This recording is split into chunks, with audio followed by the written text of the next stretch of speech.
And it's been quite a steady fame for you. What's next for Frank Turner? A lot more touring, but I'm going to new places, which is exciting. I've got, after this tour, we're doing Europe, then we're doing the west coast of the States, then we're doing Australia. Never been to Australia before. Then New Zealand, where I've also not been to before, and then I'm doing a tour of China, which I'm actually kind of nervous about because I have not even heard of 8 out of the 10 cities I'm going to. So who knows what that's going to be like. And then it's festival season. I've done an album a year for the last 4 years, and I guess we've got the live album out with the DVD this year, but I'm not sure that really counts. So to make up for it, I'm trying really hard to find the time to get back in the studio at the end of the year so that we can get a new album out at the beginning of next year. And I'm also working on an album of traditional English songs, which will just be probably guitar and vocals, but traditional English songs, which I will also get out next year. And I'm writing a book. So no rest for the wicked. Can you give us a little insight into what will be in the book? Okay. Somebody came to me and said, "Do you want to write a book?" And I said, "Ha, no. What the fuck are you talking about? Do you know what I mean? What am I going to write a book about?" But then we talked about it, and basically the kind of angle we're going for on it is I'm coming up for my 1,000th. I can't ever pronounce that word. 1,000th show, and I'm going to pick. Well, I am picking 100 shows from the first 1,000. I'm just going to write them up as diary entries basically, and then just go through, because I'm a real hoarder of stuff, so I've got all my old ticket stubs, flyers, posters and photos and all that kind of shit, and then put it together. And I reckon it's kind of cool because it's not kind of like a biography, do you know what I mean? It's just like some diaries. And I've really enjoyed reading Rollins' tour diaries from various points in history, and I think that hopefully it'll be a book that people might want to read. And you've just been announced for Tea in the Park. Yes. Any other? Loads and loads of other UK festivals, but I don't know which ones I'm allowed to talk about, so I'm going to play it safe and just say loads, and when they're up on my website, then they're up on my website. Okay, and you've been demoing new tracks while you've been out on tour. How's that going? Really well, actually. I'm really, I'm kind of on, I'm feeling very inspired lyrically at the moment, I'm feeling very wordy at the moment. I think I've been listening to lots of Nick Cave, and it's kind of inspired me to kind of push myself a little harder with the wordsmithery, as it were. So it's good. I felt that by the time I kind of reached the end of Poetry the Deed lyrically, I was feeling a little bit kind of like a little dry just at the end of that record, and then now I'm feeling completely the opposite of that. I'm feeling very in the zone. So yes, lots of new stuff coming. And you play with a full live band now. Do you ever miss the days where you could just go up there with your guitar and be on your own? Yeah, I still do solo shows here and there. I generally speaking, when I do like a full tour, it's a band thing. But I certainly know that a lot of like fans, if you like, kind of miss being able to see me solo, particularly in the UK. So I have a plan that next year.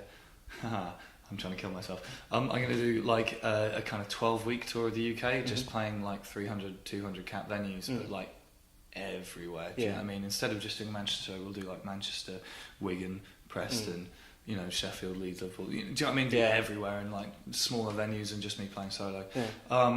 Which will be fun for me, and hopefully it'll be fun for people who like my music as well. Yeah.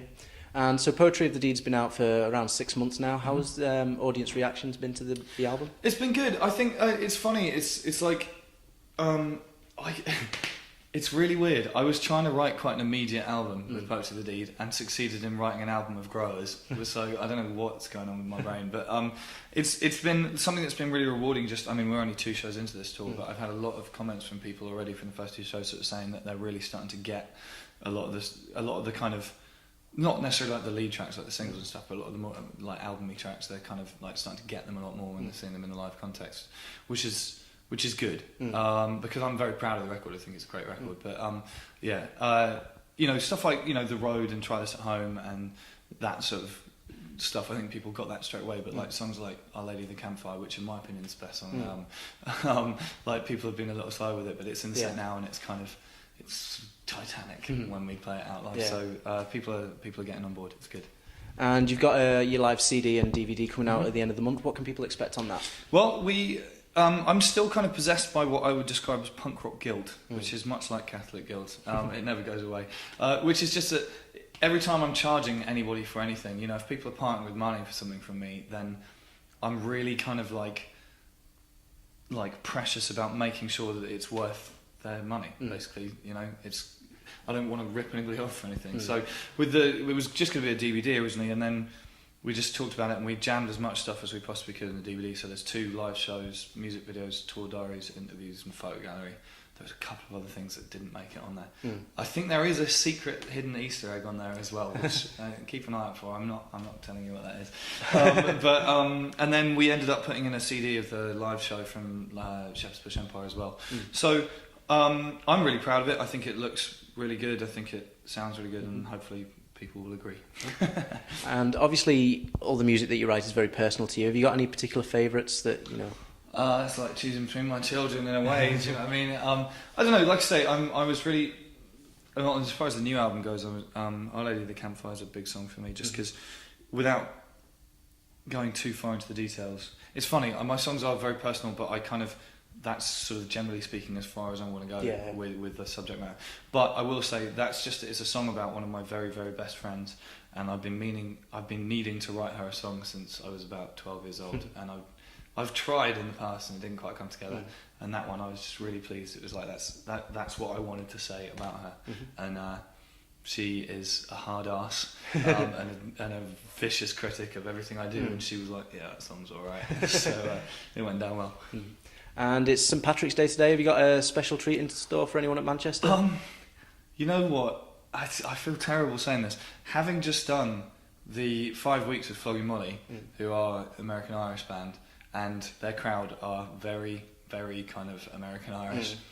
I'm feeling a bit Irished out at the moment. Do you know what I mean? Plus, I just don't like Guinness. I never did. I just don't like it. I like Jameson. I'll shoot Jameson until the cows come home, but just Guinness. I'll pass. So, I'm sure that everyone in the crowd's going to be drinking enough Guinness for everybody anyway, so we'll have a good time. But yes, I'm not sure I'm going to be like wearing shamrocks on stage or that kind of shit. And obviously you've got quite a loyal fan base. Have you got any messages out there for the fans?